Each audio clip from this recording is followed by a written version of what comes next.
Cottle is a mastermind. And he is the best I've ever worked with.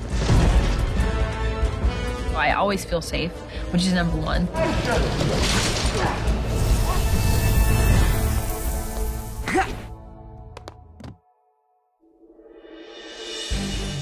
So we had 8 or 9 weeks of prep and rehearsal, and we put all of these fights together, and we tried to keep the tradition of what the fights and what the bad guys would normally focus on alive with that element, but also put our spin on it. George's whole team just have such a physicality that bring our story to life.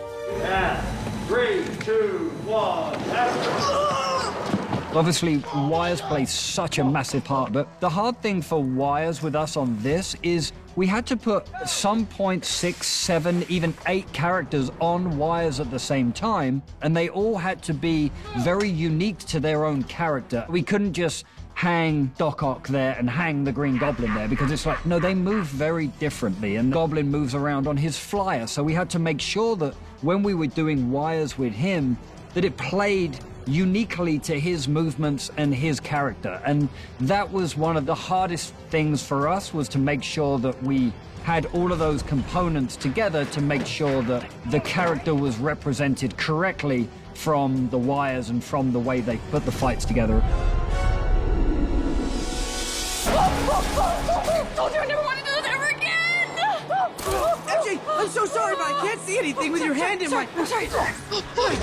We have an incredible team of people who make sure that we are very safe. It's like, whenever in the world will I be able to experience this stuff? First day we had Zendaya with us was her jumping off a bridge in New York for the opening sequence. We had a scissor lift 55 feet in the air. We had 2, 100-foot cranes above her. Yeah, my first day of shooting was like, okay, we're gonna lift you up on a cherry picker and you're just gonna jump off. And I was like, well, this sounds familiar. We had the camera right next to her on a high-speed winch. We had her on a decelerator. She did nearly 50 feet of free fall and 9 feet of deceleration to a mark, and absolutely perfect. What are you doing at work today? Oh, well, I just put a harness on and jumped off this thing. Yeah, Stuck it.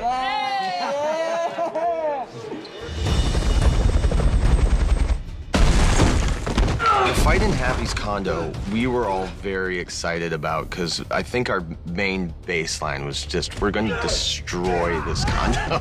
They're going through buildings, they're crashing through walls. One of my favorite sequences in the whole movie. The Green Goblin is super strong, and he can take the abuse and the violence from Spidey. So that was a really interesting and exciting avenue for us to explore. You have Willem and Tom doing a lot of their own stunts and wanting to be part of the physical process. We wanted to make a Spider-Man fight that was violent, that he's going through walls, Goblin's going through walls, we're going through floors, and we just wanted to make it as big as it could be, as well as really play that Willem is a demented, evil character. Spidey isn't doing so good in the fight, and he's got Goblin against the wall, and he's just giving it all he can, and Willem is just doing this incredible reactions with his face, and then just stops and gives the Goblin like the laugh, but that like cackle.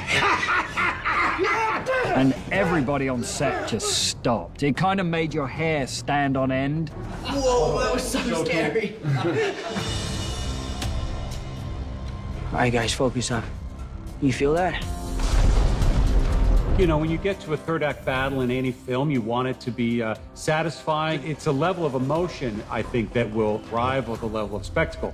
When you have 5+ villains, 3+ heroes, MJ, Ned, and Doctor Strange in the mix, it's very, very big, and we're having fun with the setting of the Statue of Liberty. Spidey has, for so many years, been born, bred, raised in New York. For them to base the final battle around the Statue of Liberty was pretty incredible, really. It's at the Statue of Liberty.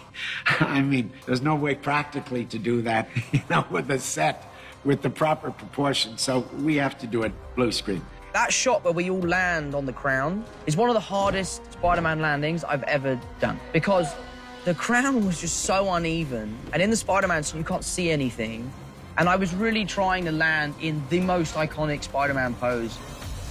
Poor Peter. Too weak to send me home to die. At this point, Tom has got so much hatred, and so much of the fight had to be that raw aggression and that pure anger. But, you know, we also know that he has to hold his temper, or else that's going to be the one thing that's going to let him down. There was some really fantastic fight stuff, and Tom Holland just absolutely did a fantastic job. And Willem brought his A game.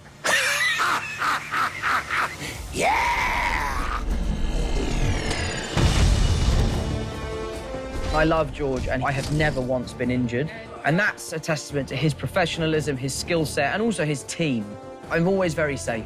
I think when you add more practicality, you can show the audience that it's actually these people doing these stunts and all of this action. The more you can incorporate those real moments, I think it just sells it all so much more. I'm in such awe of everyone on that stunt team and our actors and their ability to pull it off.